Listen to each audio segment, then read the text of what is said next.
Patna ITI में आपका स्वागत है। इससे पहले हम लोग देखे थे 30 क्वेश्चन। अब देखते हैं इसके आगे 31 नंबर क्वेश्चन। विद्युत पंखे के रेगुलेटर की वाइंडिंग किससे की जाती है? तो ऑप्शन नंबर 1 टंगस्टन तार से, ऑप्शन नंबर 2 यूरेका तार से, ऑप्शन नंबर 3 नाइक्रोम तार से, ऑप्शन नंबर 4 कार्बन तार से। ऑप्शन नंबर 2 सही होगा, यूरेका तार से। ये बहुत रिपीटेड क्वेश्चन है, ये बहुत बार एग्जाम में पूछा जाता है। वेरिएबल जो रेजिस्टेंस बनाया जाता है यो उसमें यूरेका तार ही लपटा जाता है, इसलिए रेगुलेटर फैन में जो रेगुलेटर का जो वाइंडिंग होता है उसमें यूरेका तार यूज किया जाता है। वितरक को किसके दृष्टिकोण से डिजाइन किया जाता है? तो ऑप्शन नंबर 1 देखते हैं, उसके वोल्टता पात से, आवृत्ति विविधता से, धारा क्षमता से, शक्ति क्षमता से। तो ऑप्शन नंबर 1 सही होगा, उसमें वोल्टता पात से वितरक को डिजाइन किया जाता है। सेल्सियस थर्मामीटर के सापेक्ष फ़ारेनहाइट थर्मामीटर किस तापमान पर दोगुना पाठ्यांक प्रदान करता है? तो option number 1 180 degree Celsius, option number B 140 degree Celsius, option number 3 160 degree Celsius, option number 4 200 degree Celsius. तो ऑप्शन नंबर 3 सही होगा, 160 डिग्री सेल्सियस। 12 बराबर और समचतुर्भुज फलकों वाले ठोस को क्या कहा जाता है? तो ऑप्शन नंबर 1 द्वादशक फलक, षष्ठभुज, पंचभुज, विषफलक। तो ऑप्शन नंबर 1 सही होगा, द्वादश फलक।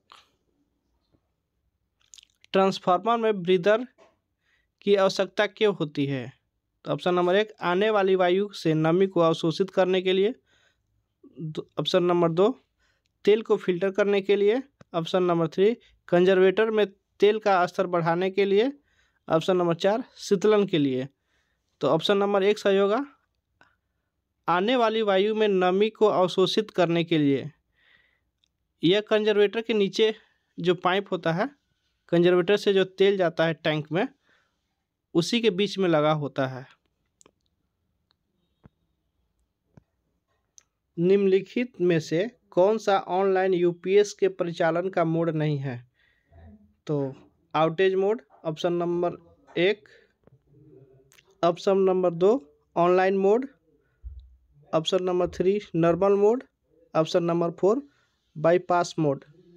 ऑप्शन नंबर 2 होगा online mode.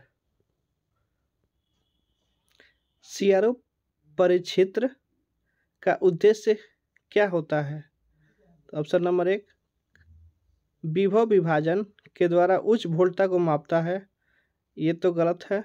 Option number B CRO के इनपुट स्टेज में CMMR को उत्पन्न करना, ये भी गलत है। ऑप्शन नंबर 3 प्रतिबाधा सम्मेलन करना, ये सही ऑप्शन है। ऑप्शन नंबर 4 केवल और CRO इनपुट धारिता के लिए प्रतिकार करना, ये गलत है। ऑप्शन नंबर 3 सही होगा, प्रतिबाधा सम्मेलन करना। कभी कभी CRO का फुल फॉर्म भी पूछ लेता है, तो CRO का फुल फॉर्म होता है कैथोड रे ऑसिलोस्कोप। त्रिसमलंबाक्ष प्रक्षेप यानी आइसोमेट्रिक प्रोजेक्शन में वृत्त कैसा बन जाता है? तो बेलनाकार का, ऑप्शन नंबर गलत है। ऑप्शन 2 दीर्घावृत्त यानी एलिप्स, ये सही है, एलिप्स ही बनता है। किस गुण के कारण पारे का उपयोग थर्मामीटर में होता है? तो उच्च गलनांक के कारण, ऑप्शन नंबर 1 गलत है। उच्च प्रसार गुणांक के कारण, ऑप्शन नंबर सही है 2। ऑप्शन नंबर 3 अधिक जीवन काल के कारण, ये भी सही नहीं है। ऑप्शन नंबर 4 आसान संचालन, ये भी सही नहीं है।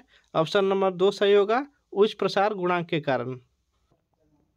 वेल्टेड भूमिगत केबल का उपयोग कितना kVA तक की वोल्टता के लिए किया जाता है?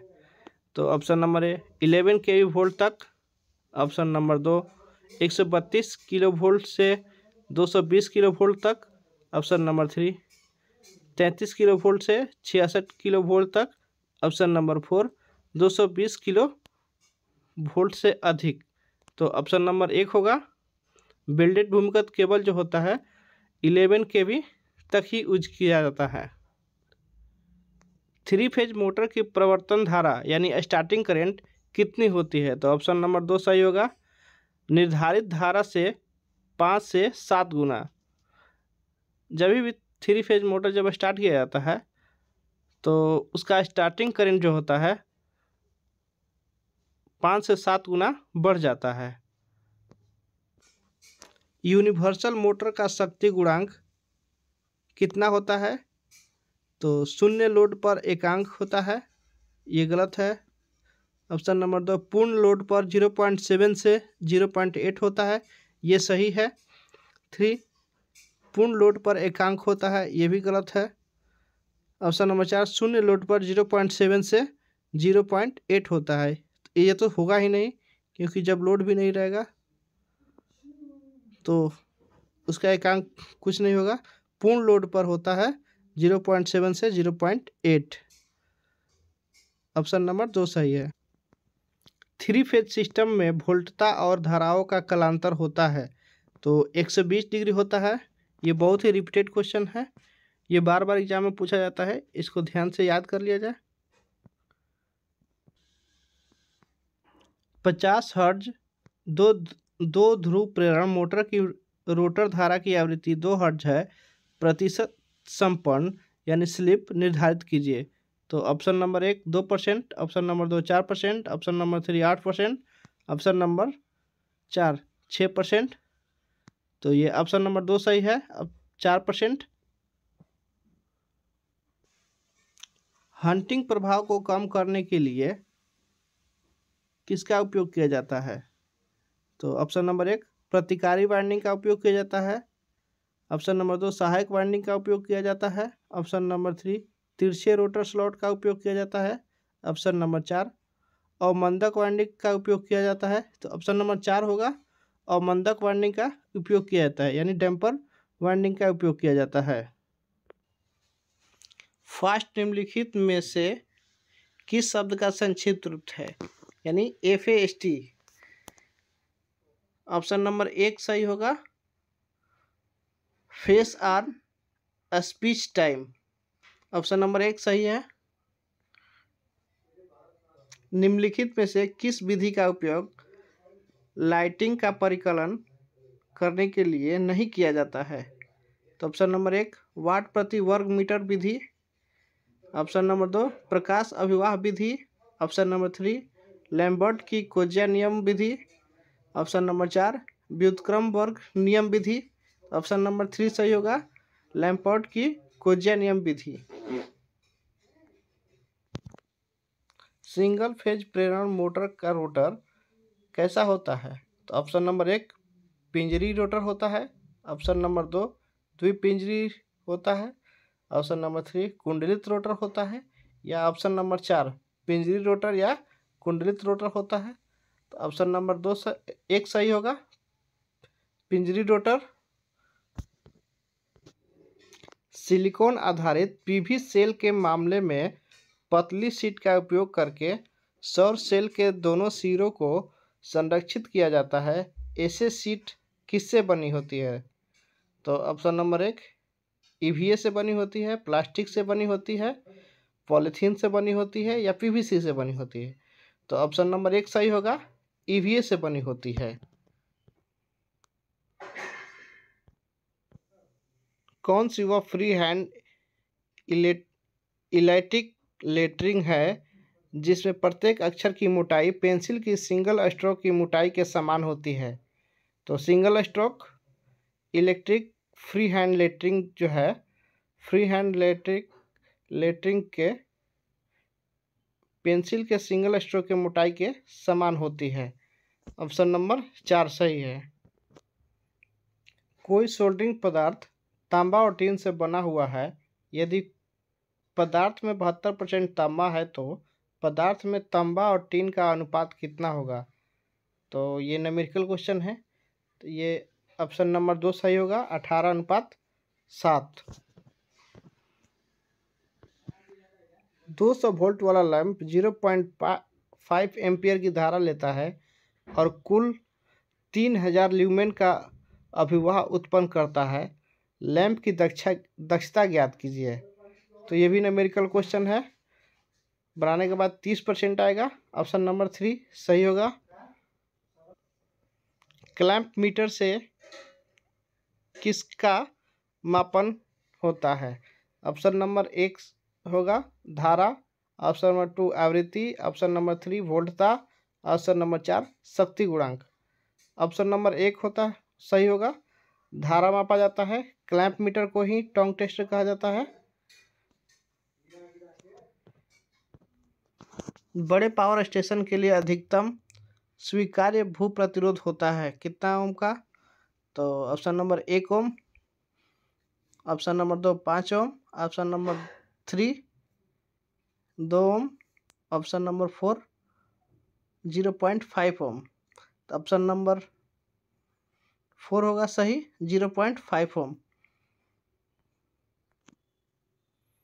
किसी कार्बन मिश्रित प्रतिरोध में नीला, हरा, नारंगी और सुनहरा रंग बैंड अनुक्रम है तो प्रतिरोध की सहमता की गणना करें, यानी टॉलरेंस का पता लगाना है। तो जब भी सुनहरा रंग होगा तो उसका टॉलरेंस हो जाएगा ±5%। ऑप्शन नंबर 2 सही होगा। रेजिस्टेंस का जितना भी कलर बैंड है सीक्वेंस के अनुसार सब याद कर लेना चाहिए। वो हर एक एग्जाम में एक क्वेश्चन पूछता है जिससे आपका 1 नंबर पढ़ सकता है। आपातकालीन स्थितियों के लिए आरक्षित बैटरियों को किसका उपयोग करके हमेशा पूर्णतः आवेशित रखना चाहिए? तो ऑप्शन नंबर 1 अल्पमात्रीय आवेशन, ऑप्शन नंबर 2 अपरिवर्तित वोल्टता आवेशन, ऑप्शन नंबर 3 पलवन आवेशन, ऑप्शन नंबर 4 अपरिवर्तित धारा आवेशन। तो ऑप्शन नंबर 1 सही होगा, अल्पमात्रीय आवेशन।